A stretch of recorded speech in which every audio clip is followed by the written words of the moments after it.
Coming up on this episode of DL Weekly, more positive mobile order changes come to the resort. Toontown is being heavily worked on again. The villas at the Disneyland Resort are set to open. New ears hit the shelves. We talk about the Adventureland Treehouse and more. DL Weekly starts now. Howdy, partners! For your safety, remain seated with your hands, arms, feet, and legs inside the podcast. And be sure to watch your ears. If any of you folks are wearing hats or glasses, best remove them, because Tag and Teresa have the wildest ride in the wilderness. Hello and welcome to this episode of DL Weekly for the week of September 27th, 2023. I'm Tag Bushman. And I'm Teresa Urban. Thank you to Annie D for becoming an official weekly tier on our Patreon. Our supporters get some pretty fun perks like DL Weekly swag, bonus content, and access to our Discord community. A special thank you to Alex B, Samuel B, Daniel M, and Cindy B for your continued support. If you would like some more Disney magic in your day, head on over to dlweekly.net/support to join.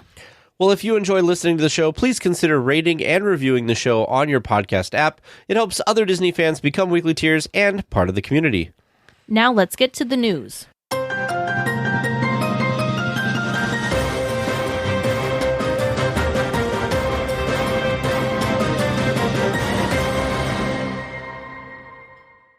Well, more mobile ordering changes are coming to the Disneyland app, this time at select locations. When placing your order and you get the I'm here, prepare my order window, there is now an estimated wait time for your food after pressing the button. This will help set expectations for guests on how long their food will be. I think this is excellent. I don't know how many times somehow I just have the weirdest luck with these things. I feel like mobile order is either great, I hit the button and say I'm here, and within 5 minutes tops, my food's like, I'm getting buzzed and it's ready to go. Whereas there's other times I hit the button, I'm here, and it feels like it's more like 15 minutes before my food's done. And it always seems to be when I'm ordering something that I feel should be pretty quick and easy, like a drink. There's this one time I remember I was at Hungry Bear. I was waiting for a mobile order. You picked up something at a different spot and came back to me, and I was still waiting, and it was just a drink that I was waiting for. So this would be nice, because if I can see before, if I can pull up my mobile order before I'm standing right there and can see, oh, they're a little bit behind, it's going to be more like a 15 to 20 minute wait, then I know, then I'm prepared. Then I can hit the button ahead of time, get myself over by the time that goes. Go. Same thing if it's the other way around. I see that once I hit the button, it's going to buzz me that it's ready. If it's going to buzz that it's ready right away, I know don't hit that button until you're right there. Yeah. I like this a lot. Yeah, I think this will help the mobile order windows too, because I think some people, because it allows you to kind of hit I'm here, prepare my order, like right after you place the order, and you don't really have to be there. Right. So I feel like there might be times where, like you said, where it's almost instantaneous and the person's still halfway across the park. And so that order is sitting there, and I'm sure that the cast members at these locations are frustrated by that. So the fact that you can have like a window of when to come back, I think will be a great idea. Mm-hmm. And I have the same thing at Jolly Holiday. Last time we were there, I clicked, I'm here, prepare my order, and it says, we're preparing your order. And I felt like I waited there for, what felt like forever. And it was just for like one sandwich and a drink. And I'm just like, why is this taking so long? Yeah. So my Hungry Bear experience was interesting because I watched as probably about 8 to 10 people were helped by the one cashier that were just, waiting in the regular line. And they all got their foods, which looked like full meal orders, before my drink was made. So the system was a little wonky at that point. So, but again, I'm the person that I don't hit I'm here unless I'm actually there. So if I know, as you should. Yep. So if I know it's going to be, they need the extra time, I'm totally okay with that. I like having more transparency, I guess, with these sorts of things. I think the more information you can give someone about their order, the better it's going to go overall. Mm-hmm. Well, poor Toontown. It has been open for just a few months, and parts of it have been behind construction walls for much of that time. Currently, the interactive fountain in the center, which is the one that is with Mickey and Minnie, is undergoing an extensive operation to improve it. Donald's Boat Splash Pad has never been working for guests, and more other small projects all over. The good news is Disney is working to make sure that these things are working as designed and they're not giving up. I got to give them commendation for that, because I feel like there's been times in the past, I can't think of anything specific, that something just stopped working and they're like, oh, well. Well, okay. Rise of the Resistance, the big cannons. Oh, yeah. Usually we see it inside of attractions where things will be working and then suddenly they don't work and then it just kind of never works again sort of thing. There's also some other effects that when we were talking about Indiana Jones that we learned about were going for were part of the original concept and were implemented, but with time they kind of faded, I guess would be a good way of saying it. So what surprises me about this fountain, and specifically inside of Toontown, is they've torn up all of the pavement again and everything. It's extensive. Wow. So of course we have links in our show notes to photos of this. Fresh Baked also did a really great construction update video that included this. But even if you look at the fountain itself, all of the interactive features at the base of the fountain, all the little lily pads, they just added different little animals and stuff, missing. All of that is missing. But something to remember is when Toontown was being discussed and and what was coming to the new Toontown was being discussed, this water fountain had a bigger, brighter future than what we had currently seen. They were talking about how it was going to have basically a miniature little show, a mini world of color, if you will, that would kind of happen in the evening at this fountain. Since Toontown opened, that has not happened, and the interactive features have been kind of limping along, as it were, too. So, in essence, the fountain's kind of been in a B, maybe even a C mode ever since opening day, and it never has performed as it was designed to do. So, I really think that it's amazing, like Tag has already mentioned, it's amazing that this land hasn't even been a year old yet. They're realizing these things aren't working and they're addressing them right away. Whereas they could have just been like, oh, well, guess that's what it's going to be, or sort of thing. It'd be easy to write that off, especially since it is a brand new land. Yeah. Yeah. It's just so interesting to me because I almost wonder, what happened? Did they think that this was going to be an easier operation than it was? Because they had pushed the timeline out there, was this something that they did it too quick and so things weren't done the proper way? Or, I mean, it seems like there could be a number of things here. But again, I'm just really happy that Disney is following up on this to make it that design how it was. Well, I was just thinking back to when we were covering Toontown, the evolution of Toontown, if you will, when it was closed. Mice Chat had some different aerial photos that they shared every few weeks. So it was interesting watching the progress, but it was dirt for a very, very long time. All of this finished show readiness, I guess would be, stage readiness, whatever you want to call it. Everything that we see now came together really fast. Yeah. So I don't know if it came together a little bit too fast or what exactly the issue is. But Donald's boat is also, that one's interesting because it's a splash pad. It's designed to be a splash pad. That one's never been turned on and has never worked. Once work wraps up with the fountain, though, it does look like Goofy's Play Yard is going down for refurbishment as well, which, if you've walked through Toontown, you have probably noticed that there are elements missing to Goofy's Play Yard that were there for opening day that have since vanished. So that's kind of in a stage of repair as well. Man, poor Toontown can't catch a break. Poor Toontown, but it looks beautiful. It does. The Disney Vacation Club Villas at the Disneyland Hotel open this week, and the virtual grand opening will be streamed live. Thursday, September 28th at 1:30 p.m. Eastern Time. The premiere will be online at the link in our show notes. Again, such a Disney nerd thing to say, but I'm really excited to be able to kind of see this. It's been really fun watching these towers go up. They look beautiful. The thing that's crazy to me about this is looking at concept art for these towers versus real pictures of what the towers look like. Concept art has gotten, it looks so realistic now. It's crazy. Yeah. But I'm excited. Not that we are not DVC members, but man, this really makes me think about if I were to be, this could be my home resort. It's a nice looking resort.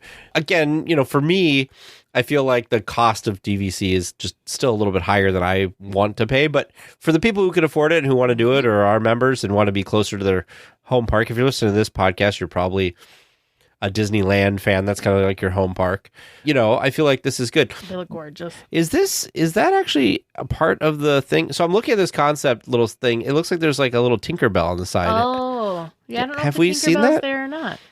Because that's on the pool side. I literally have never noticed this before. That's the pool side. That's I don't know if I want to say the back. Is it? Because this is the Frontierland Tower. I don't know what I'm talking about. I'll have to look for this, but I'm interested to see what they do for their virtual grand opening that they're going to have online in a couple days. Well, some new ears have arrived at the resort. This time, a new Pirate Mickey ear headband featuring red and white striped ears, a brown pirate hat, and a red sash. The band has a cord that looks like rope attached to it. They are $34.99. There's also a Belle ballroom dress ear set that is similar to Belle's golden dress from the film, with yellow fabric, a gold rose design, and pearls attached to the ears. The bow is layered with gold sequins, yellow fabric, and a red rose for the knot.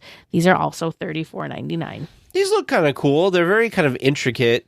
I do like that we finally have like a band this pirate one looks like a guy's band. That's finally. True. So we're not just getting the mini bows. Yep, there isn't a bow attached to the center. And it does say Mickey ear headband. We keep talking about that. Good catch. We keep talking about this.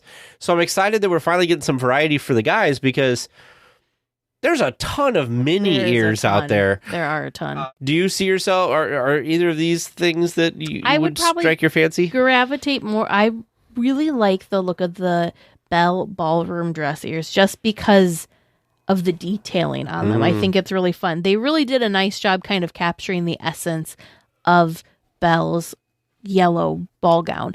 But the pirate ears are really fun too. I don't know. They're super fun. There was also, I did not include this in the news today, but there was also, you can actually see it in the bottom of this photo that you're looking at right there. There was a second set of Beauty and the Beast ears that also released. I don't remember what the price was on that, so forgive me for that. But they look more like the stained glass look. So the ears themselves have like Belle and Adam. That's the Beast's actual name.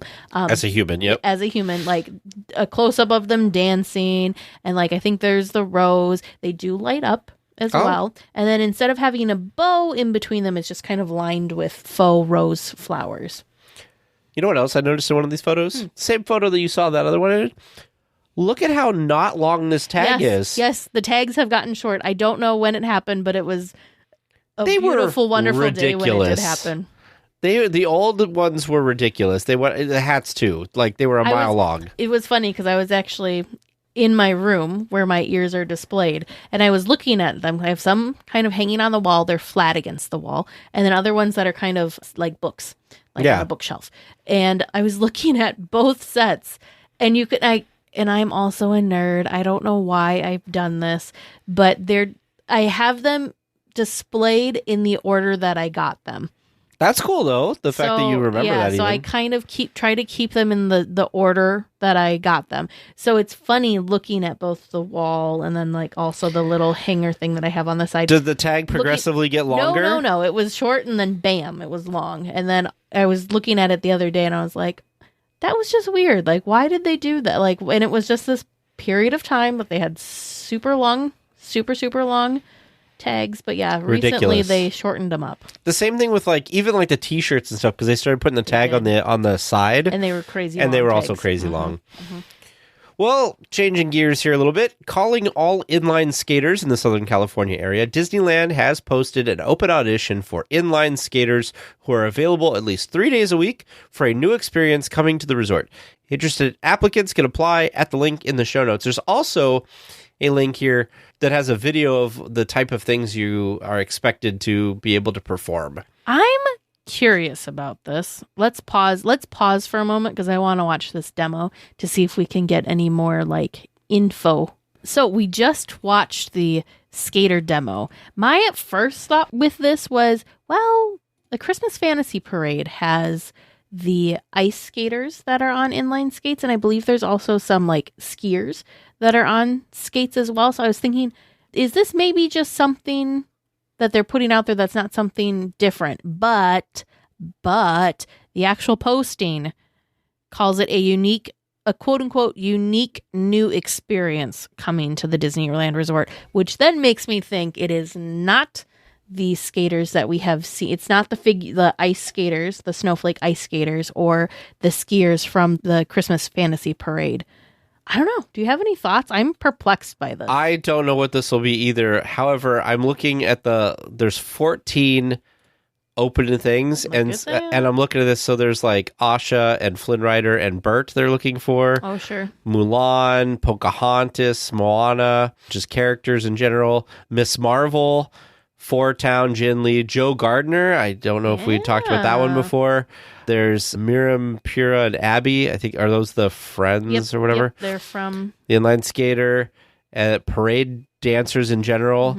And vocalists for the Dapper Dans and actors for storytelling at the Royal Theater. So they're hiring for that too. Wow. For all sorts of stuff right now for performers. But yeah, this is curious. I have no idea I don't know what type. Maybe it's a new parade, or maybe it's a new like street spectacular or something. Yeah, I don't know. I don't know. I'm curious. I love how people have over time now learned where to go look for things for Disney to like speculate on the future. And now the like audition posts is one of those things. It's just very, very interesting. Speaking of speculating, since we have really no idea what these things are going to look like. The Disney 100-year celebration is continuing to roll along with new things coming all the time. This time, McDonald's Happy Meals toys themed to Disney 100 are coming October 16th. No news on what exactly they are going to be, but this will be similar to the Walt Disney World 50th anniversary toys. The only thing we've seen is an image of the box of what the Disney 100 celebration box is. It looks like it might be some like little plastic toys that are all the different types of characters. If that's what the toys look like, good catch on that tag. That it's probably all those little figures are probably what like little things of the toys. They almost look like little Funko Pop? They almost look like little Funko Pop type styles of the different things, which, oh man, that's dangerous. I think I'm just scarred from the what was it where we had to collect all the different the train of different cars. I was scarred by that situation. Yeah. Because I remember wasn't it during COVID or right? It was our fun thing to do during not lockdown, but when things still weren't. But we were going to buy in Happy Meals and like getting all types of stuff. Yeah. And I remember in our Discord chat, people were trading stuff because people had multiples of certain things. This honestly looks more appealing to me than the ones those little train ones. Those were adorable. Don't get me wrong. I have the whole set. It's really cool. But, yeah, these look cute. Because these don't look like a Happy... Like, if that's what these are, they don't really look like a Happy Meal toy. I have fond memories of being a kid and getting Happy Meal toys. There you go. Did you have a favorite Happy Meal toy from when you were a kid? I know what mine was. They had... I don't know. It just happened to work out for me that I got really into Back to the Future in the early 90s, and all the movies had already come out, so, like, there wasn't... Like, they had already come out and, like, whatever. But they had an animated... Back to the Future TV show, and they released toy. So I had a toy DeLorean, and what was so neat is you could pull it backwards and let it go, and it had this like thing where it would like where like the engine thing was on the back, it would like spark. There you go. It was super cool. It was one of my I was so happy because because the movies had come out a few years prior, they didn't have any toys for them. But this Happy Meal thing, because they had an animated series, I got some toys from it. I was very excited. Now there's Back to the Future toys all over the place. That's true. You don't remember any? I don't have any specific memories. I remember Beanie Babies, of course. There was a Happy Meal Beanie Baby, wasn't there? Several Beanie Baby Happy Meal releases. And then the other one I remember, for some reason my mom had collected these, and I think I just remember them because I always wanted to play with them, but she collected them. So like they were on, it was like, nope, you can't play with those toys. But it was Snow White and the Seven Dwarfs. So it must have been when they released it from because she like collected the entire set. I think we had a couple of the like duplicates, but she had the full set. So I remember. Does she still have them? I don't know if she still has them or not. But there was this little mine cart that I remember that had these like clear plastic gemstones on them, and it just looked really cool. Huh. Your attention, please. DL Weekly Trivia is now leaving for a Grand Circle tour of the Magic Kingdom. With stops at New Orleans Square, Mickey's Toontown, and Tomorrowland. All weekly tiers for... Hello, welcome to Trivia Land. How are you two doing this fine, whatever time of day the listeners are listening to this? Pretty good. We'll see. I don't know. We've been doing some trivia in Discord, and it's been pretty challenging. So I'm not feeling top of my game. Well, maybe you just got the practice you need and now you're ready for this. Maybe. Time will tell, right? I mean, you said tonight you weren't sure, but then you were thinking you weren't going to be very nice. So I don't know. Yeah, but you two always surprise me. When I think it's going to be hard, you know the answers. When I think it's going to be easy, something stumps you. But You never know. I have a feeling you'll do all right.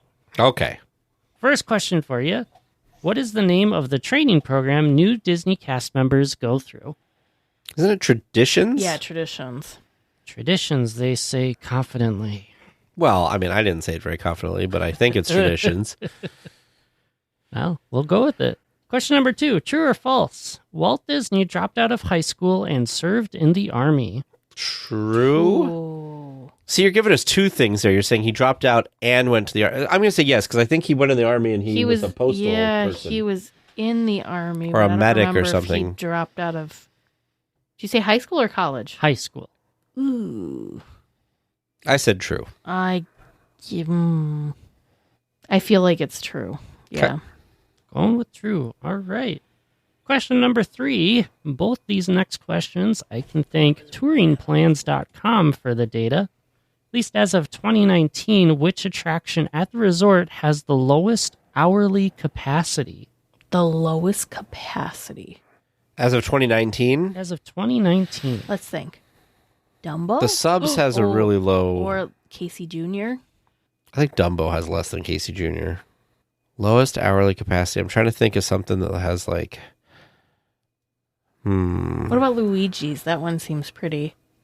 Yeah. I feel like there's some attraction that I'm just not thinking of that's like so... Emotional Whirlwind. Emotional Whirlwind could be there. Jumpin' Jellyfish could be there because that doesn't seat that's that many true. people. Sky School. That's not a lot. That of moves people. enough. I'm going to go with my first thought, and I'm going to stick with Dumbo. Do you have a hint for us? Like, can you tell us what park it's in? No, I don't. Okay. I'm going to say Jumpin' Jellyfish. You're probably right with Dumbo, maybe. I don't know. It was interesting to see. There were a lot of lower capacity attractions that are pretty close. I know the subs has pretty abysmal hourly capacity, but I don't think it's the worst. All right, and your last one, again, thanks to touringplans.com, which show, on average, has a longer run time? Phantasmic or Mickey and the Magical Map? Ooh. Ooh. On average. Yeah, you know, sometimes there's a little flair, things go a little differently. I'll so- say Mickey and the Magical I Map was because gonna- Phantasmic, I feel like, has a very consistent, like 22, 23 minute showtime. I was actually going to go with Phantasmic. That one feels longer to me. Like, I'm just thinking about the experience of sitting and watching. Sure.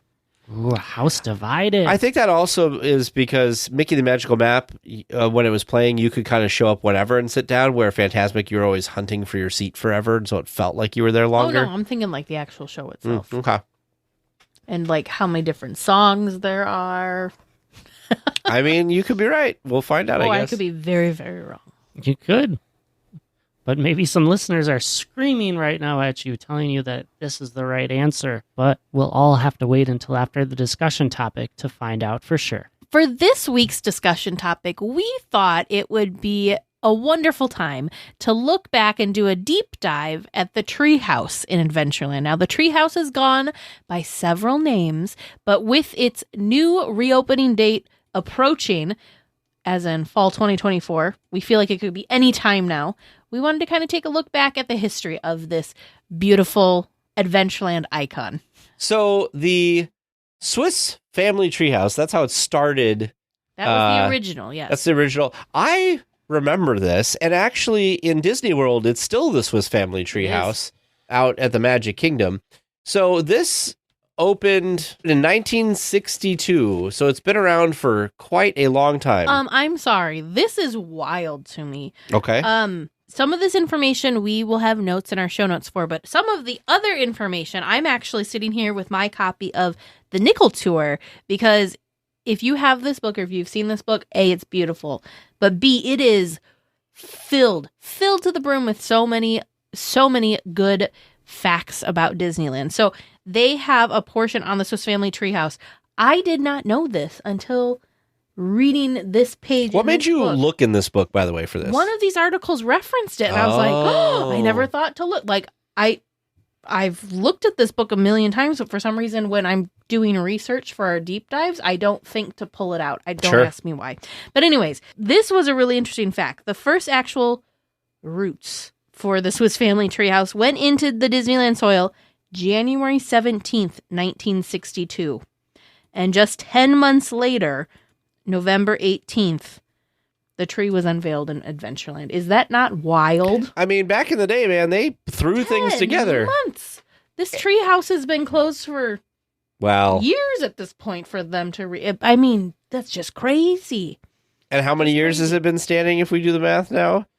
It's 1962 to present? 62 years? 61 years? Yeah, 61 years. Mm-hmm. 61 years. Took 10 months, but it's been standing for 61 years. So it took countless craftsmen and about almost $255,000 to make this tree grow.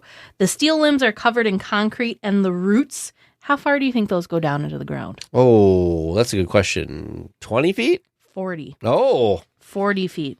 Wild. Well, it makes sense because, if you get wind and, it has to anchor and hold there. But it's just, it's a feat. It's not just this, fun, beautiful thing to look at. Oh, no, it was quite the feat to create and to build. And while we're talking about that, Tag, what is the lovely name that this very special tree goes by? Oh, yes. It translates as large ever-blooming Disney tree, but it's the Disneyodendron semperflorens grandis is the fancy, horticultural name, I guess, for it, if there was one. And some fun facts about this. It is 60 feet tall, and there are approximately 300,000 plastic leaves that were attached by hand. To this thing. Just wild. I mean, amazing, really, when you think of it. And again, went up in 10 months.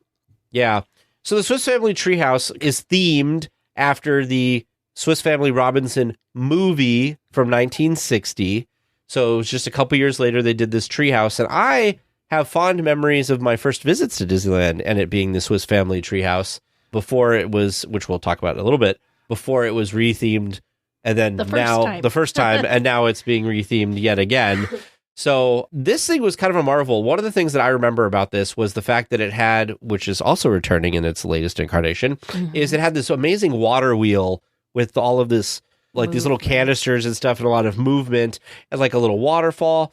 What was really neat that I can remember from this is that the noise of that water wheel somehow masked the crowd noise of the park. So you kind of felt like you were in the middle of nowhere. Like you were transported. Yeah, because it was in between the main walkway here between New Orleans Square and Adventureland. I mean, when it was first built, there was no New Orleans Square there, but later on.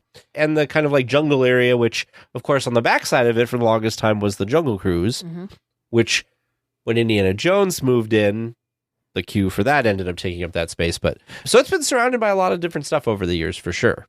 It has. Well, so the fun backstory about this is a lot of Imagineers, when this was first proposed, didn't really understand how this was going to work, why people would want to visit it.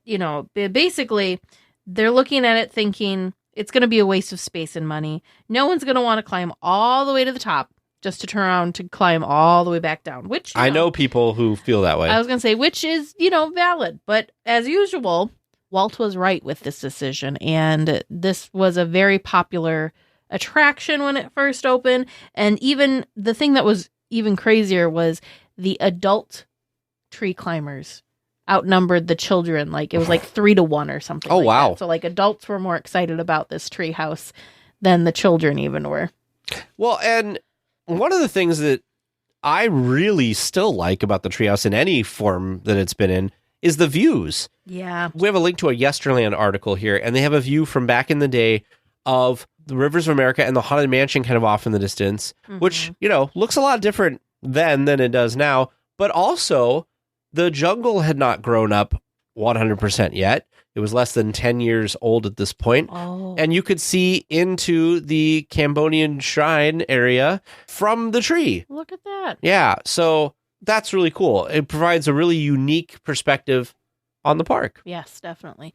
The other really cool thing, too, that Tag's mentioning is he's looking at all these different photos. We have a link in our show notes to the website, Yesterland. I don't know how, but their collection of photos for things that are in the past now from Disneyland history, their photos are incredible. So if you have some time, highly, highly, highly recommend that you check the link in our show notes and go check out this article to kind of look at the treehouse past, if you will. But very, very cool. So one thing that I think is interesting with the Swiss Family Robinson, or the Swiss Family Treehouse, which was based on the Swiss Family Robinson, was, this was kind of depicted as their home. And the thing that was interesting, though, was during the time that the Swiss Family Treehouse was there, you never actually saw any of the family members. You were touring their home, but you never actually bumped into the mother or the father or the children at all. Yeah. So that was kind of an interesting. Fast forward when we got to Tarzan's treehouse, the characters were present. So it was just kind of interesting that you were peeking in this fictional home with no characters. Yeah, I mean, I feel like nowadays, and we might see this maybe, we don't know anything, but I would not be surprised if they had some type of a character at some point that would walk around and you could bump into. We've seen that with stuff that's been around for a long time. Red from Pirates has been meeting and greeting and stuff like that. So you never know who might pop out and do some of these things. Now that you mention that is very interesting. Mm-hmm.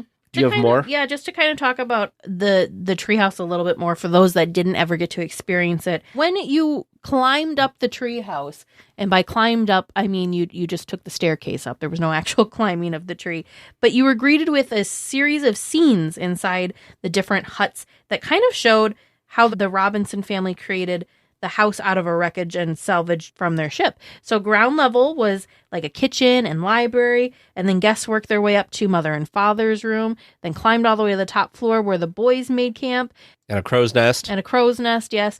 But yeah, so it was just kind of like, just kind of their humble abode, if you will. I thought they did a really nice job because the idea here is that they are shipwrecked, right? Yeah. And that they used pieces of their shipwrecked ship to create these rooms, like in this tree. Mm-hmm. And so what's really neat to me is there's barrels and stuff. There's a ship wheel as part of the thing. There's some of their, instruments and tables and stuff that's not directly connected to a ship, but there's things like sails and stuff hanging. I think it was even if you watch the original movie or you watch any of the stuff from Swiss Family Robinson, it's really clever how they repurpose some of these things. Yeah. And the Imagineers then translate that into this attraction at Disneyland. Mm-hmm. One thing that we need to mention before we move on is that wonderful, iconic song. It's kind of the Adventureland version of It's a Small World. It's a song you either hate to love or love to hate, however you want to say it, but one of those songs that really just kind of whittles its way in, the Swiska Polka. Now, personally, I enjoy the Swiska Polka. I do too. I'm sure there's people out there that it probably just gets stuck in their head and like Small World, and that's why Small World isn't as popular. There's no lyrics or anything. It's just like a tune. Yep.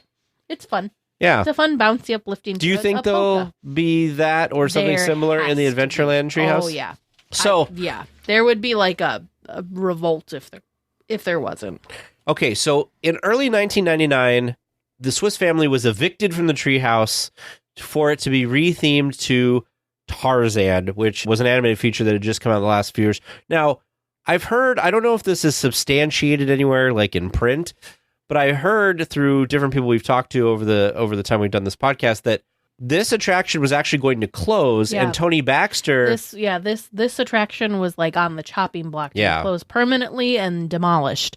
And Tony Baxter came in and said, look, we can bring in an IP from an animated movie we just did. We could do it for fairly cheap, and it can be billed as kind of a new attraction. And so, boom, we could have Tarzan's Treehouse. And somehow they went for it.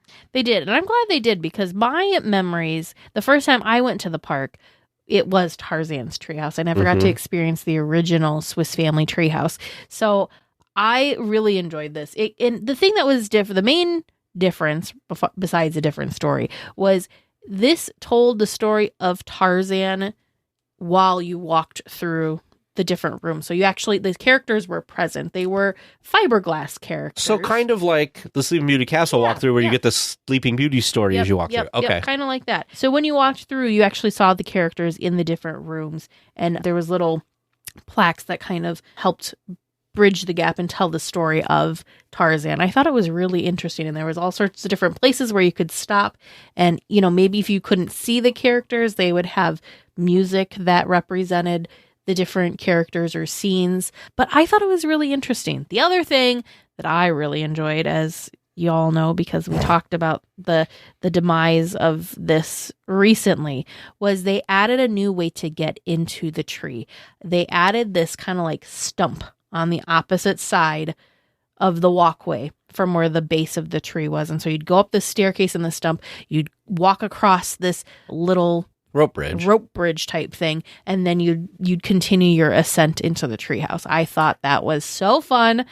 It does make me sad that it's missing, because it did provide a nice visual barrier between Adventureland and New Orleans Square. Without it being there, you can see the Pirates building from like the middle of Adventureland, and to me that's I'm still getting used to that. But yeah, so anyways, it was just different. I also enjoyed the bridge. I thought it was I love any type of those type of bridges. I also thought it added some visual kind of barrier between the two different lands. So I agree with you on that.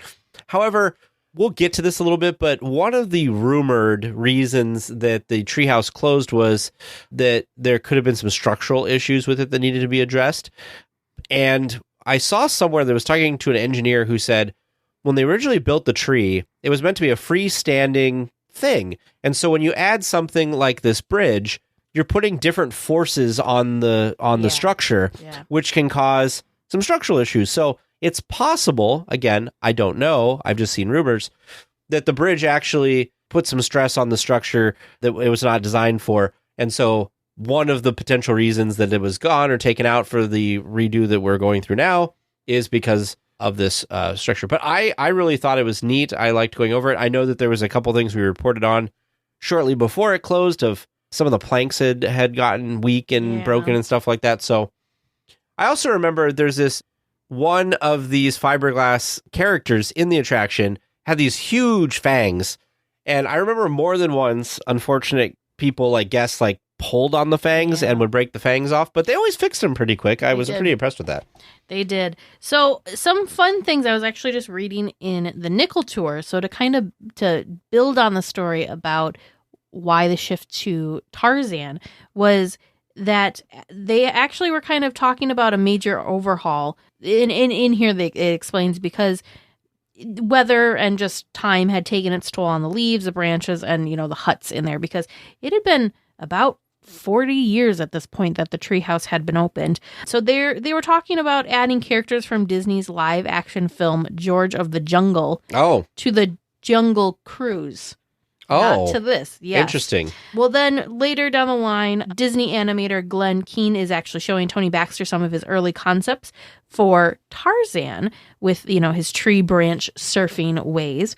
And before long, George was out and Tarzan was in, but they decided not for the Jungle Cruise, thank goodness. Yes. And they were using it to freshen and update the treehouse.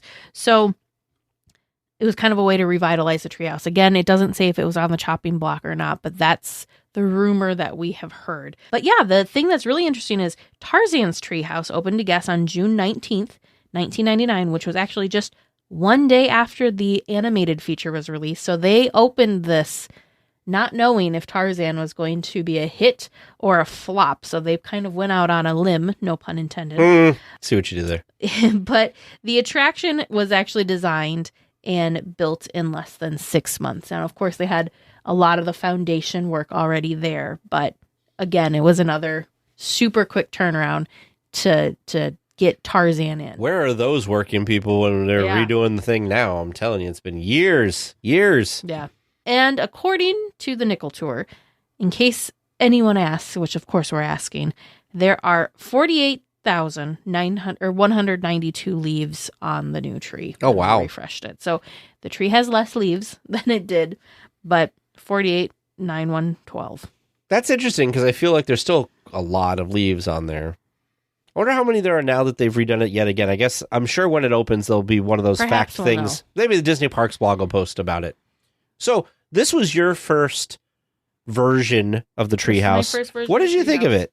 I liked it. I loved the music. You know I loved the music. Yeah, it was good Loved the music, in fairness. It was wonderful area music, not just for the treehouse, but I think for Adventureland, because the drums were great. It was a great background high energy noise. It was high energy. And then I also appreciated that because it was tied in with the treehouse, which was themed to Tarzan, you did also have, it wasn't in your face, but they did have the melodies of Tarzan kind of woven into it. I loved it. I loved the music. The treehouse itself was very fun. There was quite a few nods to other things, including the Swiss Family Treehouse, because the Swiss-Capoca was still playing on a gramophone, which was down on the ground level. But there was also a fun nod in Tarzan the film. You can see an Easter egg of Mrs. Potts and Chip. So I thought it was really fun that Easter egg also made an appearance here in the treehouse, and Mrs. Potts and Chip can be seen also in the kitchen. This isn't going to surprise you. I've never seen Tarzan. It's good. Is it? I like it. I don't feel like it did well in the theater. Did it not? I don't remember it being a big deal. I was growing up with it, so I thought it was amazing. So I don't have any I don't know if it was how well it did in the box office or not, if that makes sense. I thought it was popular, but I was a kid. Sure. So I was totally the audience they were gearing for. Another question here. So in this Yesterland article, there was an elephant in the stream. Do you remember seeing this? Because I don't remember seeing this. It looks like it's from the Jungle Cruise. It's kind of this stream's interesting because the stream is kind of off to the side, and if you didn't really know to look over there, you wouldn't have known to look over there. I kind of have a faint memory of the baby elephant. Sure. Okay. Yeah, I don't remember that, but Yesterland has a photo here. And, I don't know. I'm just very intrigued. And then Yesterland also has a picture from the movie Tarzan showing the treehouse from that, which I can see some elements of. It's not too far off from what they actually did. So it actually worked really, really well for the retheme of the treehouse. Yeah. Tony Baxter has a quote here on this Yesterland article, too. I pitched that we could convert it over, Baxter continued. They said, if you can do it for a certain amount of money, which was very, very little, and get it to the day the movie opens, we'll allow you to do it. That's crazy. Wow. Gave us enough money to restore it, put new leaves on, beef it up structurally, and build a second tree with a swing bridge out. Wow. Crazy. And here it is when they're doing the so in essence, transition. Tarzan saved the tree. Wow. I don't think I've ever seen some of these photos of it being transitioned before. Okay, well, that was Tarzan's treehouse. What happened now? Fast forward to current day. So the treehouse suddenly closed in 2021 and never reopened. Actually, we were there kind of in the weird in-between time because it was kind of one of those, we thought that it was still closed because of the pandemic and there was too many touch points, and so we thought it was just a precaution for health and safety. But I'm trying to think, I don't think it ever actually reopened after the parks reopened from the pandemic shutdown. So it closed, never to reopen again, and it just kind of was closed for a little while until then they finally announced an official announcement that the treehouse would be coming back. However, it would be called the Adventureland Treehouse with kind of a more, I don't want to say generic, but a more unique storyline, nothing that was tied to a specific IP like the Swiss Family or Tarzan. And so so they've added a different room to it as well. They've brought back some of the elements from the original Swiss Family Treehouse, like the water wheel. I'm sure the Swiss-Capoca is going to be playing as well. But the thing that's also really exciting is they're making the treehouse more accessible. So for those of you that were not a fan of climbing up 72 stairs for Tarzan's treehouse and then descending. Only 72. 72 stairs up and 67 stairs down.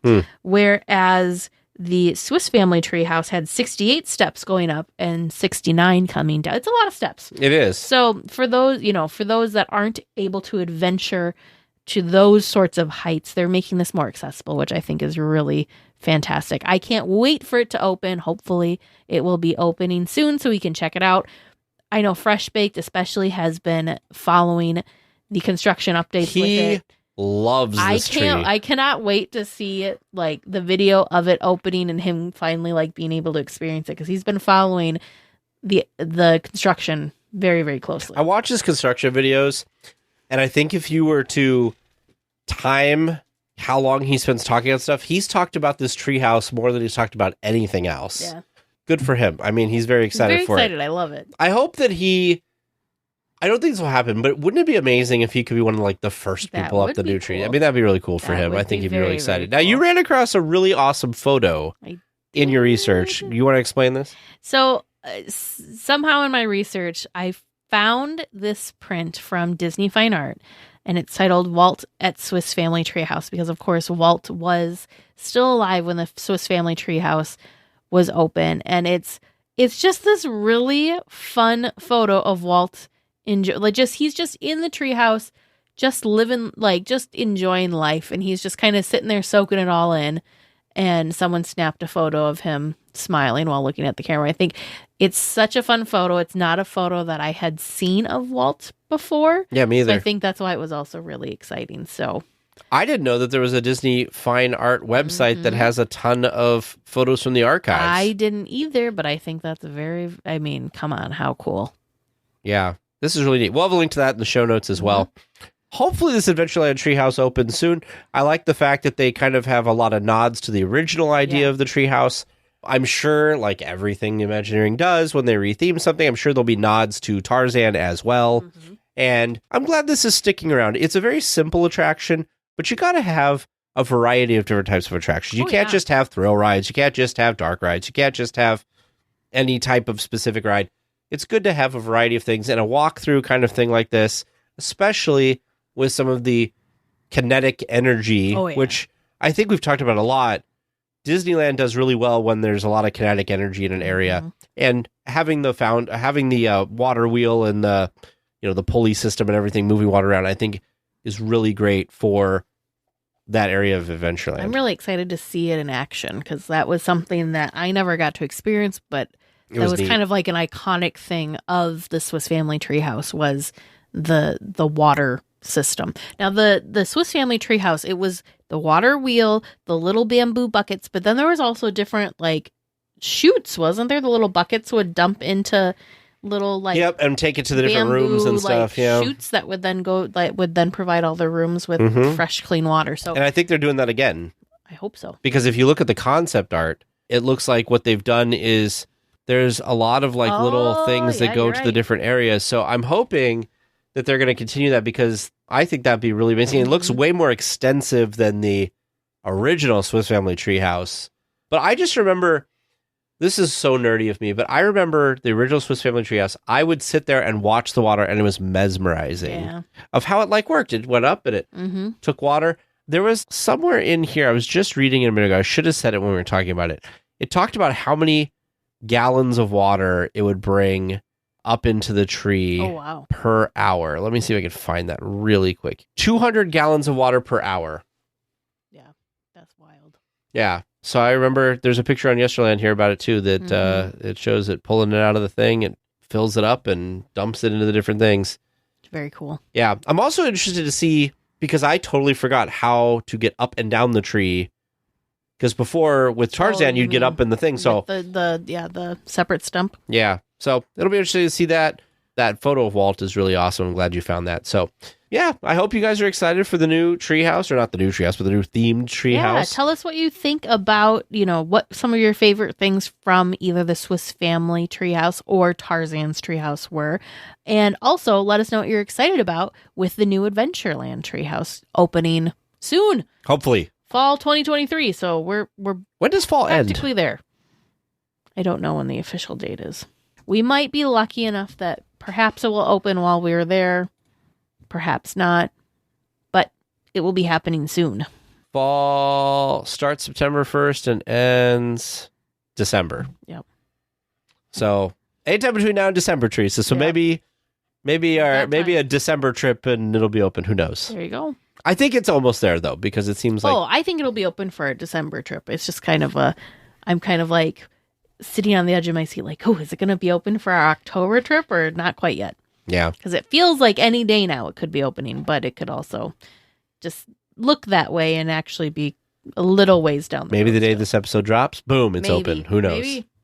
It's okay. I'll be the only weekly tier without an answer. Make sure you send your questions to Producer James or Producer Vern at trivia@DLWeekly.net. All right, welcome back to Trivia Land. We got some good ones for you.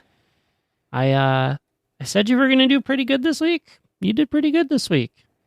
Did you say we were going to do pretty good this week? Maybe. I don't know. I don't know.